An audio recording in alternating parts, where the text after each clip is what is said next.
aunque nosotros no hemos terminado todo lo que pudiéramos decir acerca de que la cultura tiene un lado económico,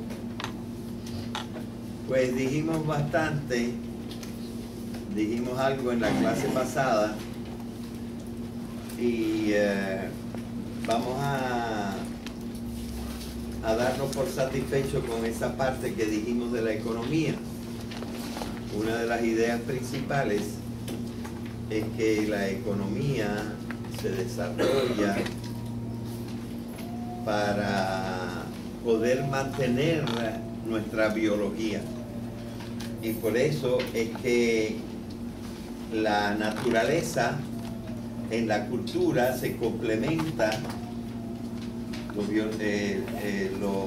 lo económico complementa lo cultural, lo biológico, porque es para subsistir, y nosotros subsistimos básicamente a base del trabajo. Por eso ahora no estamos subsistiendo tan bien, porque el trabajo está funcionando bastante mal. Y el trabajo lo que produce es la riqueza. Marx nos enseñó, yo estoy citando a Marx porque estamos en la economía y Marx pues sabe mucho de economía, estudió el Capital y toda esa serie de cosas, y además ha sido muy conocido, así que por eso cito a Marx, y él dijo algunas cosas sumamente importantes. Y una de las cosas que dijo, que ahora que estoy hablando del trabajo, dijo que el precio de las cosas, o mejor dicho, el valor de las cosas, debe fijarse por la cantidad de trabajo que ha sido necesario para hacerlas o para tenerlas. ¿Verdad? El valor se decide, y según él, exclusivamente por el trabajo que hace falta para obtener la cosa. Puede ser un diamante, que entonces el trabajo es sacarlo de la tierra y luego limpiarlo y pulirlo, y también transportarlo y venderlo. Son parte del trabajo, y tú vas sumando todo el trabajo que se necesitó para que el diamante llegara hasta el que lo compró, y el precio del diamante, que representa su valor, es la suma del trabajo que se ha necesitado para hacerlo. Y lo mismo para esta pluma, y para este espejuelo, y para este sobre. Cada cosa, lo que vale, su valor económico, es la cantidad de trabajo que se ha metido para hacerlo. Yo no sé bastante economía para saber si todavía actualmente se cree que el 100% del valor es el trabajo, porque hay otras cosas, no sé, las cosas que se encuentran fortuitamente, que no ha costado mucho trabajo, luego valen. Y entonces, ¿en qué sentido ese es su valor verdadero? Yo no sé responder eso. Pero en lo grueso, el valor de las cosas es por el trabajo. El valor de las cosas es por el trabajo invertido en hacerlo. Y entonces este valor es la riqueza. ¿Y qué cosa es la riqueza? Cualquier cosa que sirve para subsistir o subsistir mejor.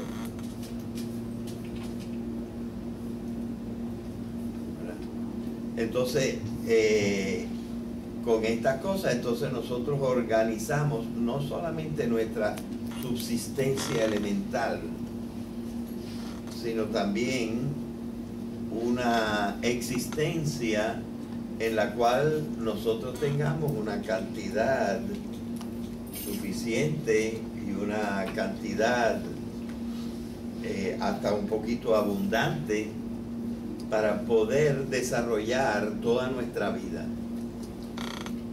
Ahora, el asunto no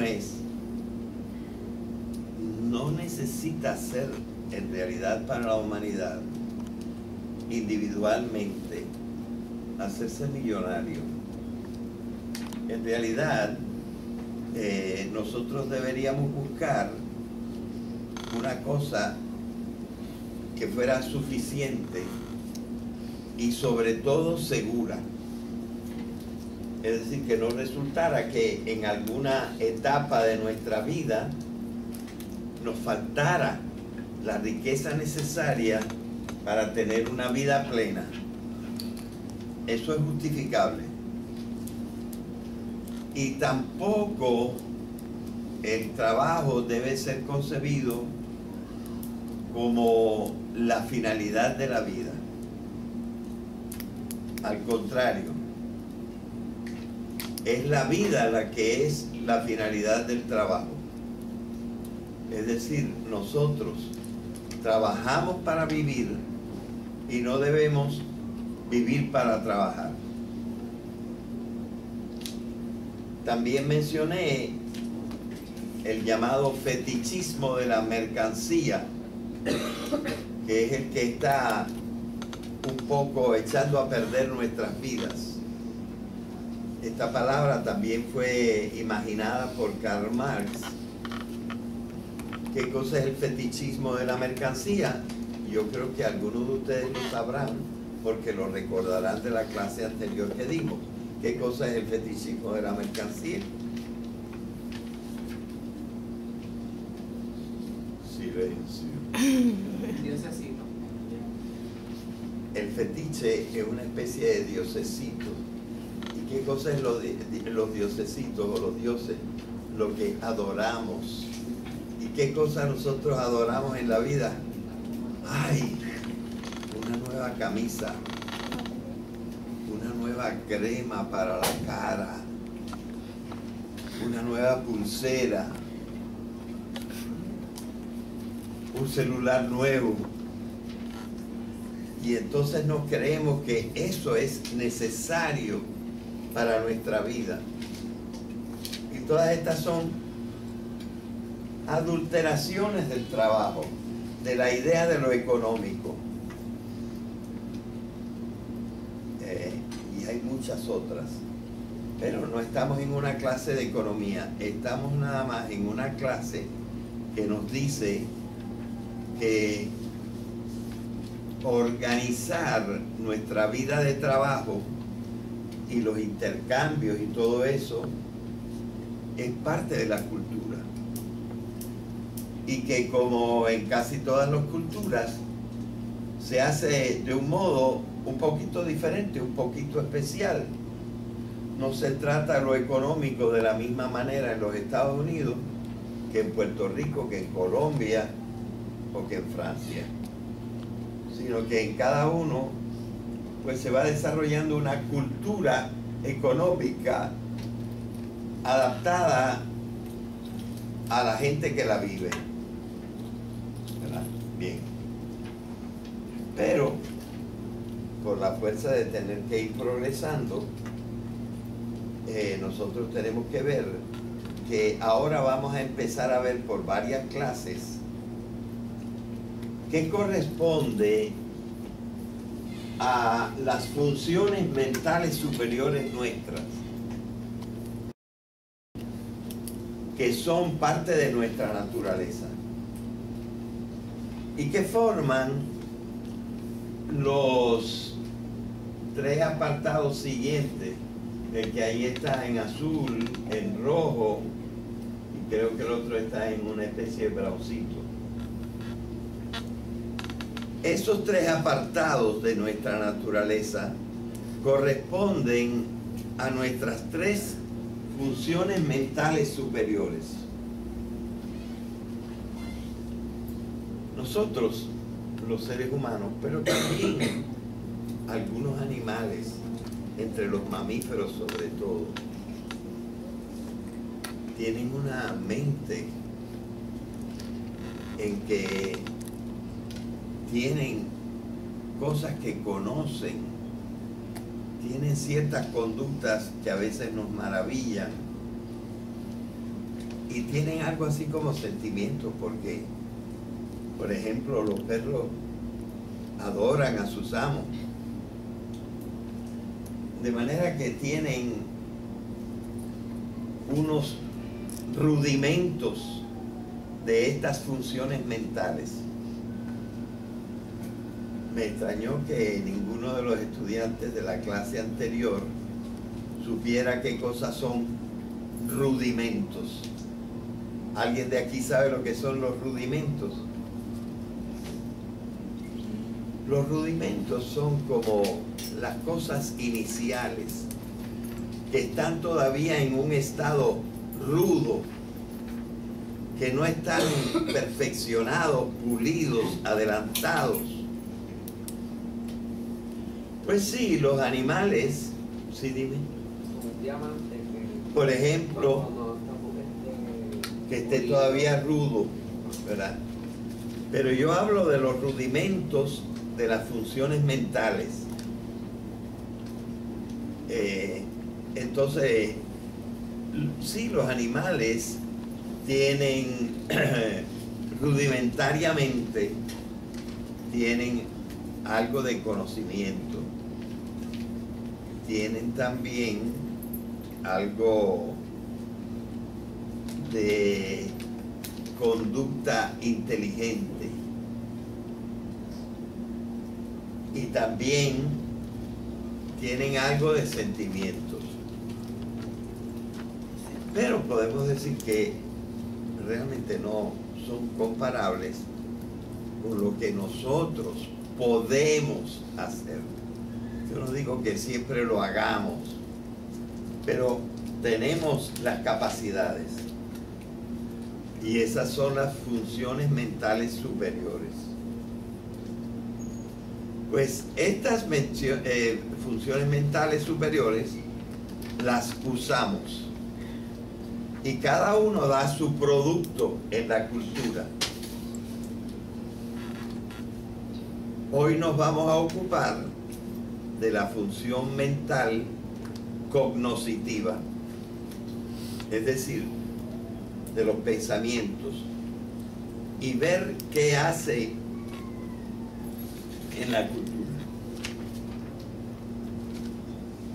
Aunque quizá no sea todo, voy a mencionar tres cosas. En primer lugar, muy importante, lo que ahora pudiéramos llamar saberes populares. La gente vieja en los pueblecitos es la que sabe cómo cocinar las cosas, darle un buen saborcito, y sabe cuál hierba quita el dolor de cabeza y cuál te quita la picazón. Y sabe así una serie de cosas. A veces lo mezclan, como sabe, una hierba para que el vecino no me moleste, o para hacerle un mal de ojo al vecino. En este caso también los saberes populares pueden tener estas desviaciones. Pero nosotros estamos tratando ahora de que con la acumulación de conocimientos que ahora tenemos, no se nos vayan perdiendo los saberes populares. Y a veces parte de los saberes populares que se han perdido es cómo tratar a las personas, cómo tratar a los niños.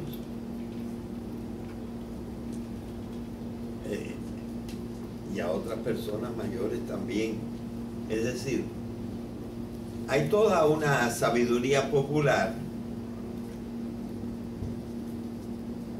que es un acervo cuando se escribe con V, porque hay otra palabra, acervo, con B alta, pero el acervo con V quiere decir una acumulación, un montoncito. Hay un acervo de conocimiento popular que no deberíamos perder. En el año 2012, aquí en Ponce, hicimos el encuentro número 23 de educación y pensamiento, organizado por la UPR, y vino un profesor de Bogotá que hizo unos talleres, por cierto yo los grabé, unos talleres para decir el trabajo que él estaba haciendo para la conservación de los saberes populares en Colombia. Y había muchas cosas interesantes, y la gente del pueblo, porque eso lo hicimos para la gente de la ciudad de Ponce, y vinieron gente de la comunidad a decir lo que ellos sabían de tal cosa de la cocina, de tal cosa de las hierbas, de tal cosa de la medicina y de diferentes saberes, porque no debemos ir perdiendo estas cosas de cuando todavía no estaba desarrollada quizá la ciencia y la filosofía.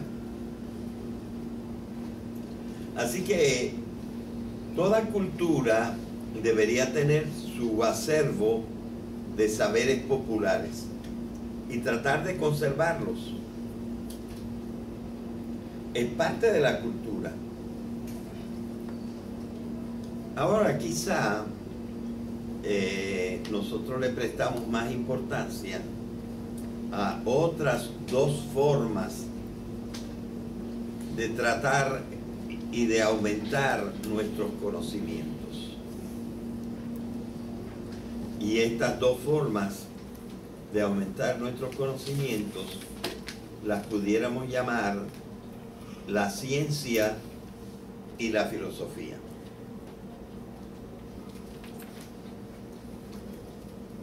Y hoy me interesaría sobre todo quizá hablar un poco de la ciencia y su relación con la cultura, también con nuestra cultura. En cierta manera la ciencia podemos decir que es, de esto tenemos que hablar un poquito más, y por cierto, en esta universidad yo les recomiendo que si pueden, tomen una clase que se da aquí, la da el profesor Harry Nieves, una clase que se llama Filosofía de la Ciencia, para saber cómo se hace ciencia. Y esto también nos ayuda a que nosotros personalmente sepamos pensar mejor, ¿verdad? Pero la ciencia no ha estado siempre con los seres humanos. Es una cosa que se ha ido desarrollando poco a poco. Y en parte también los saberes populares se han ido tecnificando, se han ido formalizando y organizando hasta que nosotros podemos conocer las cosas por principios científicos, que no es lo mismo que conocerlos por la experiencia, sin saber verdaderamente las causas de por qué la salvia quita el dolor. Sabemos que lo quita, pero no sabemos por qué lo quita. Todavía nosotros tomamos medicinas que sabemos que producen un efecto, pero no sabemos por qué producen el efecto. Si supiéramos por qué producen el efecto, podríamos usar para más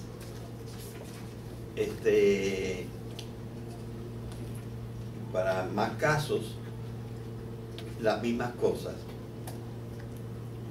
De manera que saber el por qué es convertir el conocimiento de conocimiento popular a un conocimiento científico. Y eso es lo que estamos haciendo. A veces nosotros no sabemos por qué tal cosa ayuda a disminuir los síntomas del Parkinson. Eso de que una persona mayor no sepa controlar sus movimientos. Y nos dan una medicina y se nos para, pero no sabemos por qué.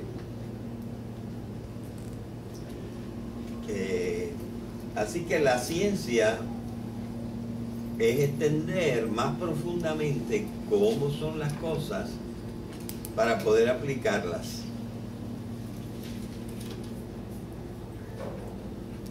Yo creo que sería muy difícil decir cuándo nació la ciencia, porque yo creo más bien que la ciencia ha ido naciendo ocasionalmente, pero no cabe duda que ha habido periodos en que la ciencia se ha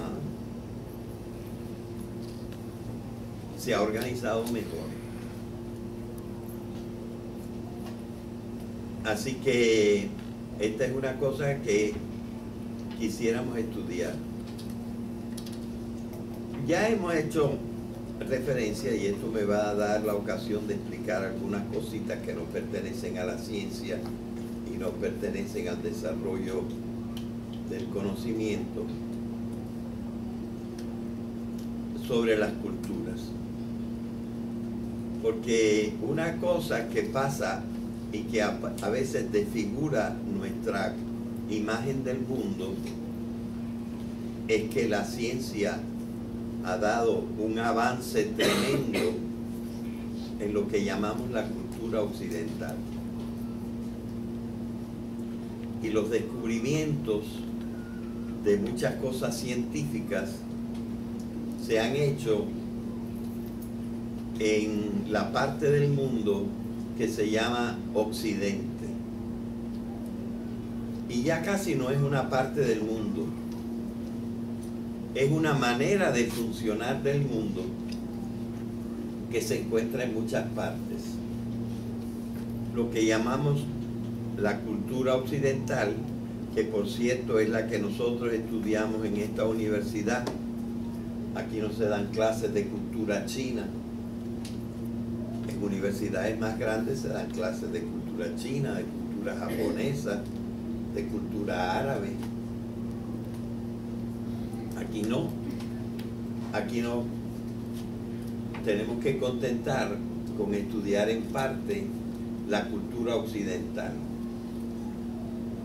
Y como la cultura occidental se ha desarrollado tanto con la ciencia, a veces nos creemos que la cultura occidental es lo más grande que hay. Ahora, un conocimiento un poco histórico de esto nos hace entender mejor las proporciones de la ciencia y las proporciones de los diversos conocimientos alrededor del mundo. Pero como nosotros lo que estudiamos es la cultura occidental, debemos saber que existen también otras culturas y entonces deberíamos saber algo de por qué a una de las culturas la llamamos cultura occidental. Así que vamos a hacer un paréntesis y ocuparnos un poquito de esto. Porque esta cultura occidental es la que ha desarrollado tremendamente la ciencia, que es lo que estamos viendo en este momento. ¿Qué cosa es la cultura occidental? ¿Alguien me podría decir qué piensa de esto? ¿Qué es la cultura occidental? ¿Sí? Dime tú, ¿cómo te llamas tú? Edwin. Kevin. ¿Qué es la cultura occidental? Una cierta costumbre, lo que constituimos de América, de esta parte del planeta. Por lo menos acá lo que... Bueno, no estás completamente equivocado en el sentido de que nosotros estamos en lo que ahora se llama el hemisferio occidental. Pero te quiero decir una cosa, la palabra occidente, de donde viene occidental, existía desde antes que se descubriera América. Cuando se descubrió América, Occidente vino acá y también llamó a este hemisferio el hemisferio occidental, porque estaba al occidente de lo que era Occidente antes, desde antes. Bueno, ya estamos diciendo un poco qué quiere decir occidental. A ver, otra persona que colabore y que me diga qué cosa es occidental. ¿Qué quiere decir occidental?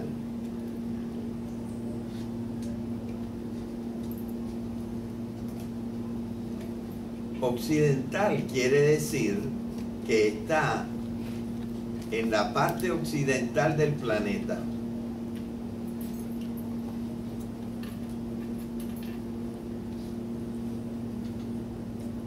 ¿Dónde está en el mundo? ¿Dónde está Occidente? Bueno, efectivamente el otro nombre más usado, en cultura usamos Occidente, pero en geografía y en algunas otras cosas y popularmente esa dirección del mundo se llama oeste. ¿Dónde está el oeste en el mundo?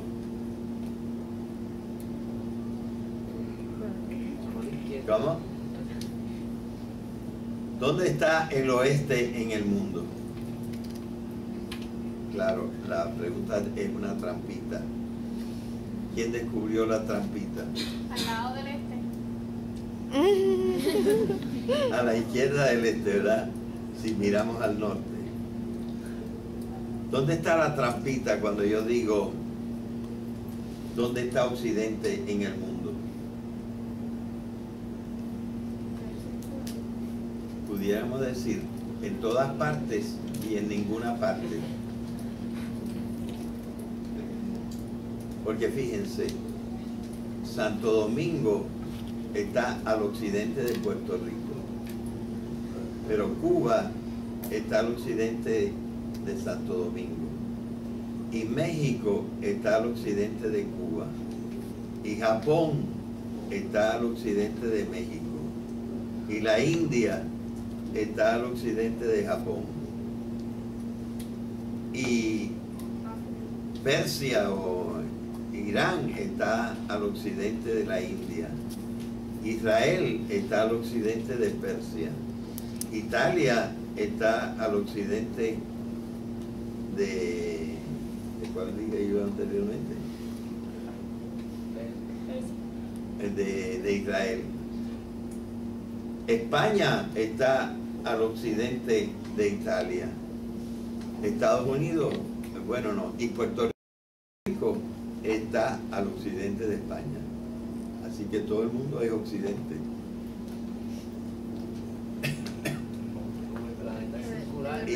Y ninguna parte, porque si todo es occidente, ¿dónde está el este? Por el meridiano de Greenwich. Bueno, nosotros hemos inventado eso, el meridiano de Greenwich, que es el que pasa por Inglaterra, ¿verdad?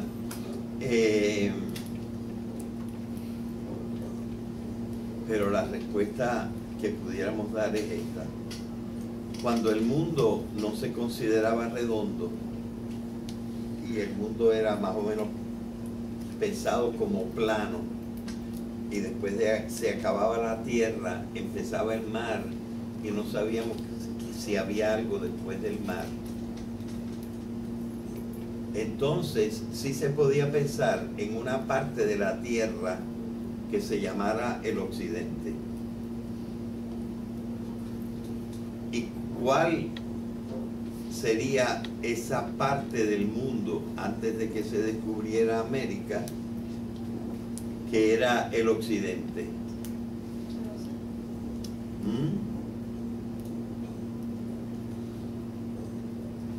Bueno, allí en esa parte había 3 continentes. ¿Cuáles eran los continentes? Europa, Asia y África, ¿verdad? Teníamos Europa acá, Asia acá y África acá. ¿Cuál es la parte que está más al occidente? Europa. O sea que primitivamente el verdadero occidente, lo que se llamaba occidente, era Europa.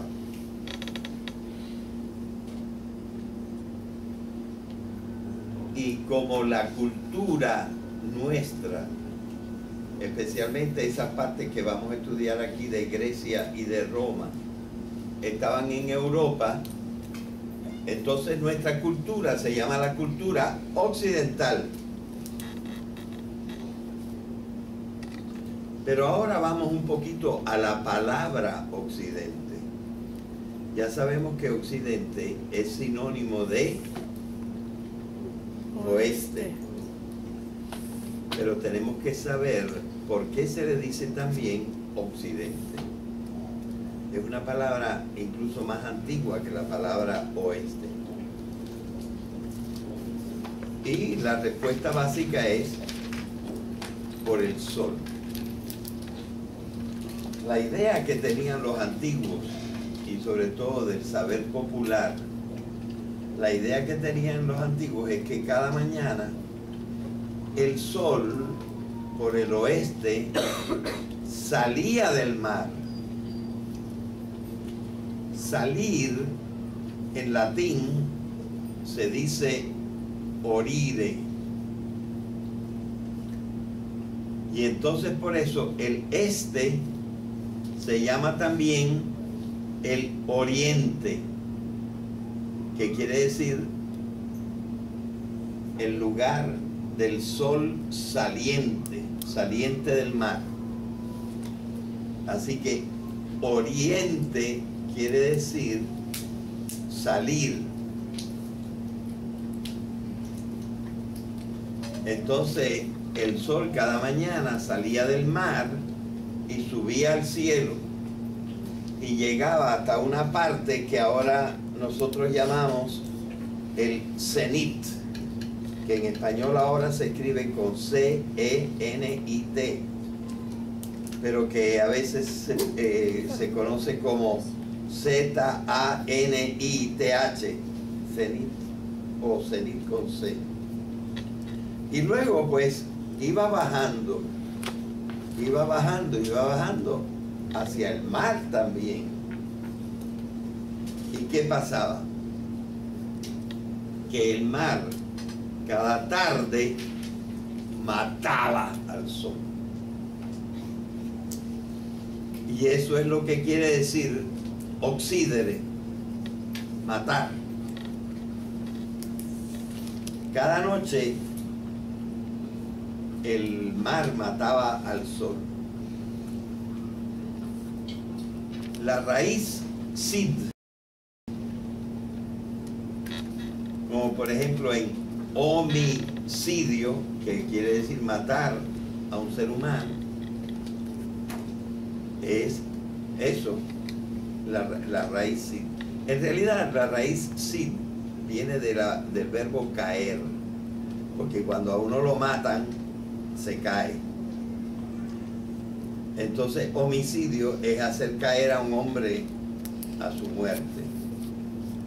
Un suicidio es matar a su persona. Uxoricidio es matar a su esposa. O sea que Sid es la raíz para matar. Y ok quiere decir delante. Matar al que está delante. Así que allí delante, mirando al este, allí delante se mata al sol, en el occidente. Digo el oeste, ¿verdad? Matando al sol. Esa es la palabra occidente. Pero la parte que estaba más al occidente, en el mundo conocido, y el único que se creía que existía, era Europa. Y esto es por ignorancia, porque hay una partecita de África que está más al occidente todavía que España y que Portugal. Está más para allá. Así que pero lo que ellos conocían de África eran los primeros 100 kilómetros de la costa del Mediterráneo. No conocían más de África para abajo. De manera que Occidente era Europa. Y claro, todavía Europa, por los siglos que han pasado, es la que se lleva la palma de donde más cosas se han llegado a conocer en la ciencia. Ahora los Estados Unidos le está haciendo un poco la competencia y muchas cosas ahora se están investigando más en esta parte de lo que curiosamente ahora llamamos también hemisferio occidental. Se llama hemisferio occidental porque está al occidente del antiguo occidente, que era Europa. Bueno, creo que esto les tiene que haber quedado ya bastante en la cabeza. Pero no toda la ciencia se desarrolló en Europa. Y en general el saber, no podemos hablar porque al principio no teníamos una idea clara de qué cosa era saber popular y qué cosa era ciencia. La ciencia es más bien saber por las causas.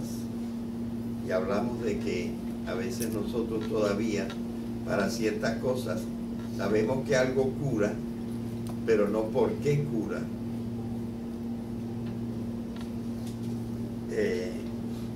¿Por qué algo funciona? ¿Sí? ¿Tú querías decir algo? Ah, bueno.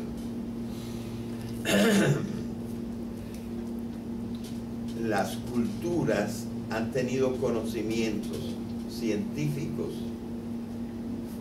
y de otro tipo. Digo de otro tipo porque yo tengo una pequeña dificultad con hablar de filosofía, que es el otro tipo de conocimiento. Porque yo creo que los saberes de otros pueblos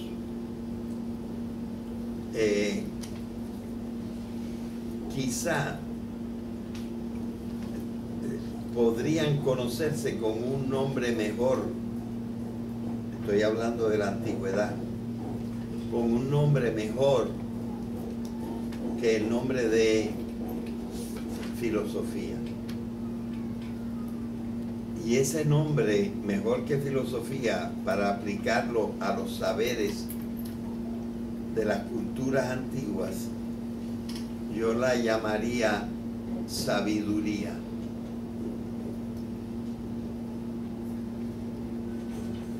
Y les voy a hacer una pregunta.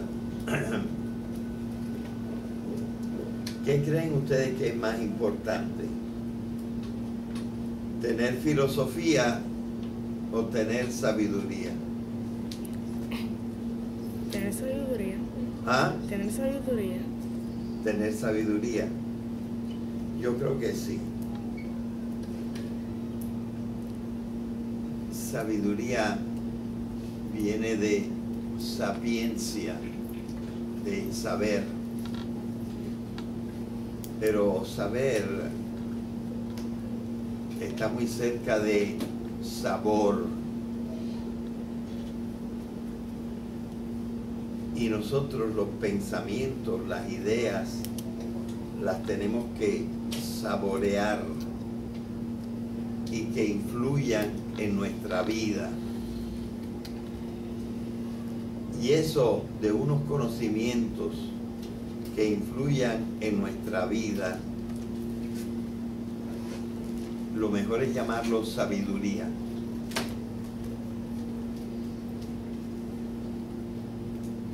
Claro, por ejemplo, Sócrates, filósofo griego, amaba más que nada la sabiduría. También en Occidente se ha amado la sabiduría. Pero por ejemplo en China teníamos a Confucio, y Confucio era un sabio. Y yo creo que también se puede decir de Buda, que parece que existió 500 años antes de Cristo. Se llamaba Siddhartha Gautama. Tenía sabiduría. Y nosotros sabemos de sabios árabes y de sabios judíos. Y así conocemos la sabiduría de la antigüedad. Ciertamente había sabiduría también en África.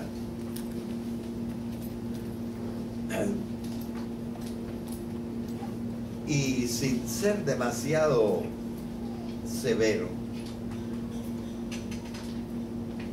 pudiéramos decir que lo que se llama filosofía, que no siempre influye en la vida, a veces son unas cosas que nos dicen ahí, pero que no se aplican luego en la vida. A estas, que luego vamos a estudiar un poco cuando entremos en Grecia, las llamamos filosofía. Yo distingo un poquito así.